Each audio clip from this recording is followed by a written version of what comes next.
2019, Jimmy Donaldson, better known as Mr.Beast, decided to do something different. Instead of exploring a remote jungle or island, Mr.Beast decided to take his friends to one of the most haunted places in the world and spend 24 hours there. Tarek, Chandler, Connor, Chris, Josh, and Jake were ready for the challenge, but also quite scared.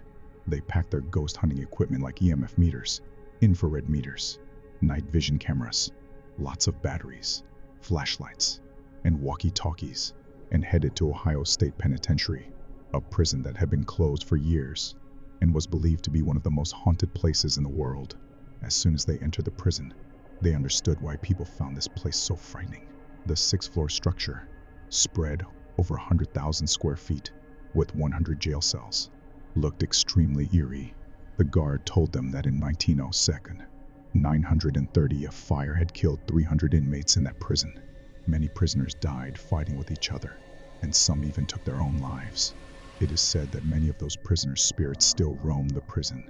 The guard himself had felt invisible forces many times and warned the group to stay together and not play any pranks. He also advised them to avoid the hospital and the church inside the prison. Despite feeling nervous, Mr.Beast and his team decided to proceed. Their goal was to see if spirits truly existed there and to complete the 24-hour challenge. After setting up their paranormal devices and exploring a part of the prison, they reached the main hall and set up their base camp there. It was large and close to the entrance, making it an ideal spot. Mr.Beast suggested splitting up to explore the place again. It was decided that Chandler, Mr.Beast, and Josh would explore the hospital, while Chris, Jake, Connor, and Tarek would investigate solitary confinement, the place where prisoners were kept alone, often without food or water. Mr.Beast, Chandler, and Josh climbed the old iron stairs of the hospital, recording with their EMF meter in hand. They came across a room with a table and a cutout poster of a popular movie. They started joking about the movies when suddenly, the EMF meter in Chandler's hand began to blink. At the same moment, Mr.Beast heard a loud siren. It was strange because there was no active siren there, and Chandler and Josh didn't hear anything. When Mr.Beast pointed the EMF meter towards the direction of the siren, it began blinking even faster. They followed the source, and the meter kept blinking rapidly. They reached an open room where the EMF meter flickered nonstop. As Mr.Beast tried to enter the room, he felt dizzy and stepped back. He remembered the siren seemed to come from further back, so they continued in that direction. They realized they had been walking in circles, which was unusual since they had been taking different paths each time. Meanwhile, Tarek, Chris, Jake, and Connor were inside the solitary confinement block, the place where prisoners were left alone to suffer. They reached a haunted hotspot with their night vision infrared camera, a spot where the guard had told them about spirits attacking and even killing people. Suddenly, Chris felt a heavy sensation in his head and had difficulty breathing. Jake, who was observing the eerie objects in the room, started screaming. He saw a strange, dark shadow coming towards him. When Chris and Tarek turned towards Jake, they saw the shadow approaching, but then it suddenly vanished into thin air. Discussing the shadow left them terrified. Jake felt someone breathing next to him, but no one was there. Suddenly, the dark shadow reappeared right in front of them, and they screamed and ran, informing their team through the walkie-talkies. Mr.Beast, Chandler, and Josh heard their scared voices, but thought they were playing a prank. However, while discussing this, a very strange noise came through the walkie-talkie, and it went dead. Mr.Beast decided to check out the old church inside the prison before leaving.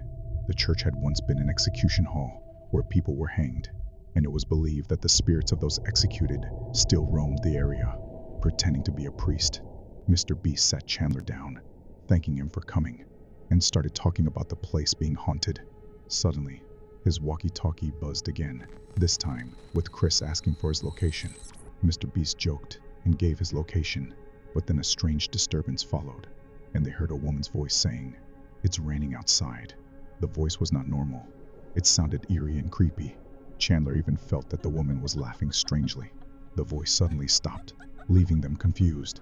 They decided to return to the main hall and their base camp, noticing that it had started raining heavily outside, with thunder rumbling. Chandler and Josh were quite scared, but Mr.Beast seemed to enjoy the thrill. thinking of something else entirely.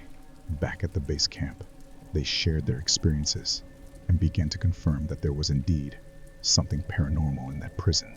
With such clear signals, Mr.beast decided they should explore the place a bit more.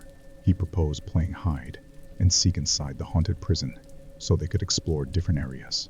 Mr.beast challenged them, saying if they found him, he would give them $10,000. Everyone agreed, and Mr.beast went to hide in one of the prison rooms, but his friends found him easily. He then decided to hide in the solitary confinement area, the scariest part of the entire prison. Mr.beast began recording his reactions in the confinement room, which felt extremely eerie, with its old iron bed, dirty toilet, and an unsettling silence. After cutting the video, he felt a strange sadness and suddenly noticed a foul smell, like something rotting. As he was pondering this, he heard someone call his name from the door. "Please save me, Jimmy." Thinking his friends had found him, he moved to a corner of the cell to scare them. But then he heard the voice again, this time closer. "Please save me, Jimmy. Help me." Mr.beast couldn't believe his ears at first, but it felt like someone else was in the cell with him. Using the night vision camera, he saw nothing, but the voice continued, "Please help. Help me, please." The clear voice and the feeling of an invisible force around him terrified Mr.beast. Just as he was about to leave, Chandler and Chris found him, and they all left the area. Despite this incident, Mr.beast gathered the courage to play hide and seek a couple more times, making videos in different locations. On camera, everyone seemed to be laughing and joking, but deep down, they were all scared. Then came the final and most terrifying challenge, going to James Lockhart's solitary cell. James was 22 years old when he was put in Ohio State Penitentiary's cell number 13. He was sentenced to 15 years for murder, but people believed he was innocent, unable to endure life in the prison. One day, he took paint thinner from the prison's furniture store, poured it on himself, and set himself on fire inside his cell. It is said that his spirit is still trapped in that cell. Hearing James's story, Mr.beast and his friends went to his cell. As they approached, many pigeons and birds started flying around, making noise. Ignoring them, they placed an EMF meter and sound recorder on a metal slab and tried to communicate with James. They asked a few questions, and suddenly, the EMF meter started blinking intensely. For safety, they decided to end the communication and leave. Connor pointed out that James's spirit might not be there, as metal can sometimes generate EMF signals.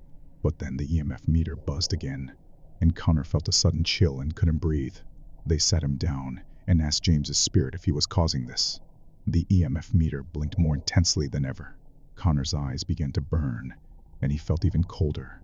They quickly cut the camera, and Connor started shaking with fear. He saw the same dark shadow again, this time clearly. A terrifying face of a burned man with blackened eyes and an open skull.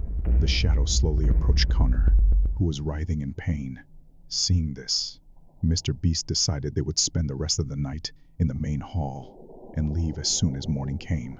They laid their sleeping bags next to each other, trying to sleep. Connor was still scared, and Mr.beast tried to understand what had happened in the solitary confinement and hospital hall.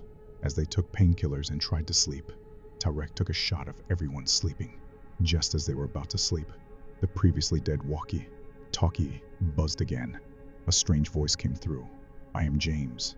Please get me out of this cell. Help." The walkie-talkie then switched off by itself. Tarek couldn't sleep out of fear the whole night. The next morning, they ended the video and went home.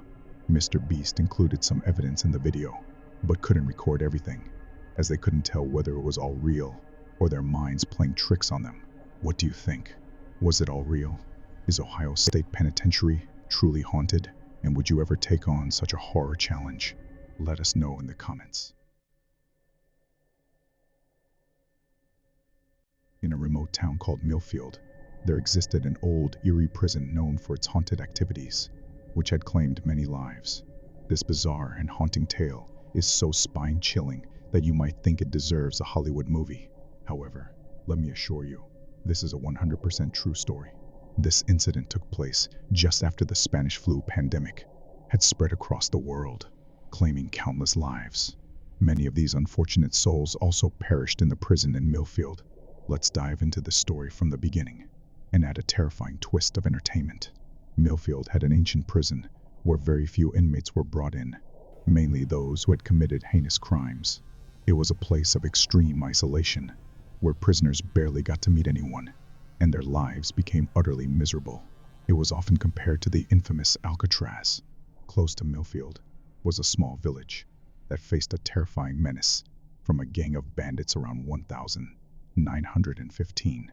These bandits were so fearsome that villagers thought 100 times before hosting any celebration or function. The bandits committed not only robberies, but also grievous crimes.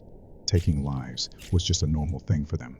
The police were equally terrified of these bandits, who possessed deadly weapons and guns. The village was small, and administrative attention was lacking. Whenever there was a function, the bandits would come and loot. One day, the head of a large estate, or landlord, in the village was hosting a relative's wedding. The bandits attacked, and the landlord, furious that his home was targeted, vowed to destroy the bandits. The landlord went to the city and met with high-ranking officials, managing to get the village's police chief transferred and replaced with a formidable and fearsome officer. This new officer's mere name struck terror in the hearts of thieves and bandits.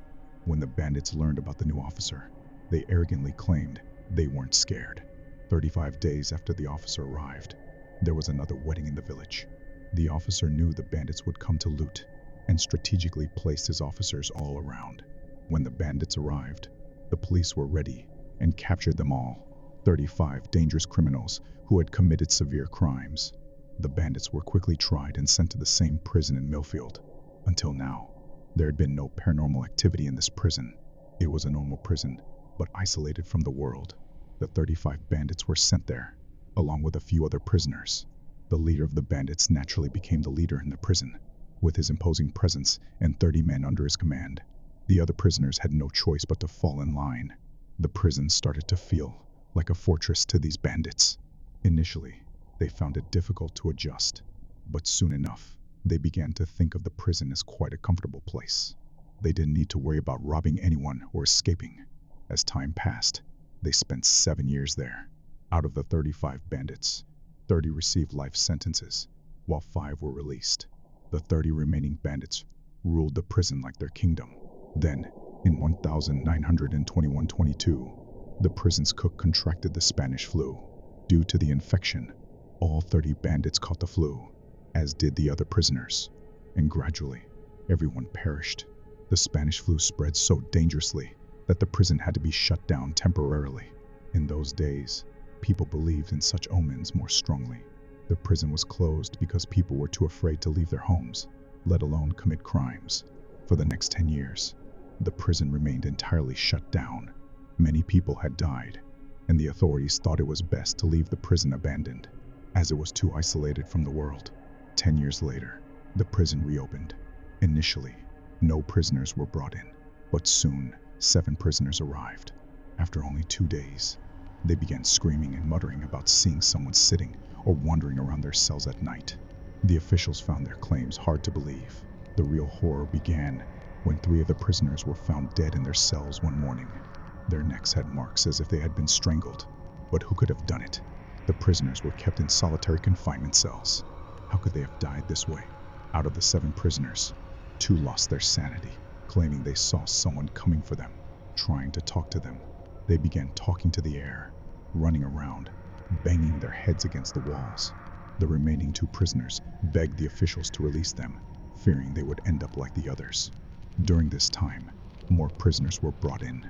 One of them, named Liam, had accidentally killed someone. Although it was an accident, a crime is a crime, and he was sentenced to prison. Since arriving, Liam had been complaining to the warden and the officials, but no one believed him. Everyone thought it was just rumors spreading among the prisoners.